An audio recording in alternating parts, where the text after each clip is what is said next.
ಭಾಸ್ಕರಾಯ ವಿದ್ಮಹೇ ಮಹಾದ್ವಿಕರಾಯ ಧೀಮಹಿ ತನ್ನೋ ಆದಿತ್ಯ ಪ್ರಚೋದಯಾತ್. ಪುರಾಣ ಪ್ರಸಿದ್ಧವಾದ ಮೂಡಲಬಾಗಿಲು ಸೂರ್ಯನಾರಾಯಣ ಸ್ವಾಮಿ ದೇವಾಲಯಕ್ಕೆ ಇಲ್ಲಿ ಬ್ರಹ್ಮರಥೋತ್ಸವ 7ನೇ ವರ್ಷ ಬ್ರಹ್ಮರಥೋತ್ಸವ ನಡೆಯುತ್ತೆ. ಇದು 1ನೇ ವರ್ಷದಲ್ಲಿ ನಾವು ರಥೋತ್ಸವ ನಮ್ಮಲ್ಲಿಲ್ಲ, ಯಾವುದೋ ದೇವಸ್ಥಾನಗಳಿಂದ ತಗೊಂಡ್ಬಂದು ನಾವು ಮಾಡ್ತಾಯಿದ್ದೀವಿ. ಒಂದು ದಿವಸ ಕಾಂತರಾಜ ಸಂಘ ಶನೇಶ್ವರ ದೇವಸ್ಥಾನ ತಗೊಂಡ್ಬಂದಿವಿ. ಹೀಗೆ ಎಲ್ಲ ಹಲವಾರು ದೇವಸ್ಥಾನಗಳಿಂದ 7ನೇ ವರ್ಷದವರೆಗೂ ನಮಗೆಲ್ಲ ಆಗಿದೆ. 7ನೇ ವರ್ಷಕ್ಕೆ ಆಯಪ್ಪನೇ ಸಪ್ತಾಶ್ವತ್ತಮಾರೂಢ ಸಪ್ತ 7 ವರ್ಷದಲ್ಲಿ 7 ರಥಗಳಿಂದ ಸೂರ್ಯದೇವರು ಅಲ್ಲಿ ಆಸೀನರಾಗಿರ್ತಾರೆ.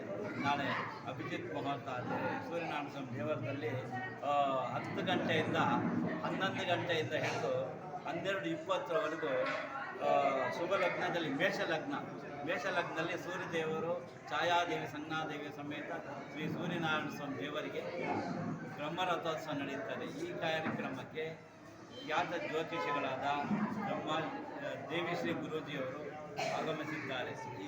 ಇದಕ್ಕೆ ಅವರಿಂದ ಉದ್ಘಾಟನೆ ಮಾಡಬೇಕು ಅಂತ ನಮ್ಮ ಆರೈಕೆಯಿಂದ ಆ ದೇವರ ಪ್ರೇರಣೆ ಆಗಿದೆ. ಅವರು 10:10ವರೆಗೆ ಸರಿಯಾಗಿ ಈ ಮುಳಬಾಗಿಲಿಗೆ ಬರುತ್ತಿದ್ದಾರೆ.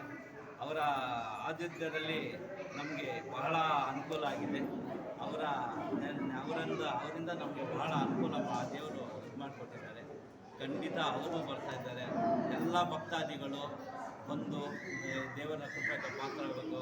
ಇನ್ನೊಂದು ದೇವರಿಗೆ ದೇವಸ್ಥಾನ ತೇರಿಗಾಗಿ ಭಕ್ತಾದಿಗಳು ಸಕಾಲದಿಂದ ಧನ ಸಹಾಯ ಮಾಡಿದ್ದಾರೆ. ಬಹಳ ನಾವು ಹೇಳಿದ ತಕ್ಷಣ ಹೋದ ತಕ್ಷಣ ಇದ್ದಂಗೆ ಆಯ್ತಪ್ಪ ನಾನು ಕೊಡ್ತೀನಿ ಅಂತ ನಮಗೆ ಅವರು ಎಸ್ಟೇಟ್ ನಮ್ಮ ಎಸ್ಟೇಟ್ ಇನ್ನೂ ಸ್ವಲ್ಪ ಇದಿತ್ತು, ಅವರು ಕೊಡ್ತಾ ಇದ್ದಾರೆಲ್ಲ. ಇನ್ನೂ ಸ್ವಲ್ಪ ದೇವಸ್ಥಾನದಲ್ಲಿ ಸ್ವಲ್ಪ ಅಡಚಣೆ ಇದಾಗಿತ್ತು, ಇನ್ನೂ ಸ್ವಲ್ಪ ಬೇಕಾಗಿತ್ತು. ಅದನ್ನು ವ್ಯವಸ್ಥೆ ಇನ್ನೂ 1.5 ಲಕ್ಷವರೆಗೂ ನಮಗೆ ಶಾರ್ಟೇಜ್ ಬಂದಿದೆ. ಇದನ್ನು ಯಾರನ್ನು ಒದಗಿಸ್ಕೊಡೋರು ತಮ್ಮ ಧನ ಸಹಾಯವನ್ನು ಮಾಡಿ ಆ ದೇವರ ದೇವಿ ಸಂಜ್ಞಾದೇವಿ ಸಮೇತ ಪ್ರತ್ಯಕ್ಷ ದೇವರು ಇವರಿಗೆ ರಥ ಇಲ್ಲ ಅಂದರೆ ನಮಗೆ ಇದಾಗತ್ತೆ. ಅದಕ್ಕೋಸ್ಕರ ಎಲ್ಲರೂ ತಮ್ಮ ಕೈಲಾದಷ್ಟು ಸಹಾಯ ಮಾಡಿ ಆ ದೇವರ ಕೃಪೆಗೆ ಪಾತ್ರ ಆಗಬೇಕೆಂದು ತಮ್ಮಲ್ಲಿ ಮನವಿ ಮಾಡ್ತಾರೆ. ಇಂದು ಸೂರ್ಯನಾರಾಯಣ ದೇವರ ಪ್ರಧಾನ ಅರ್ಚಕರು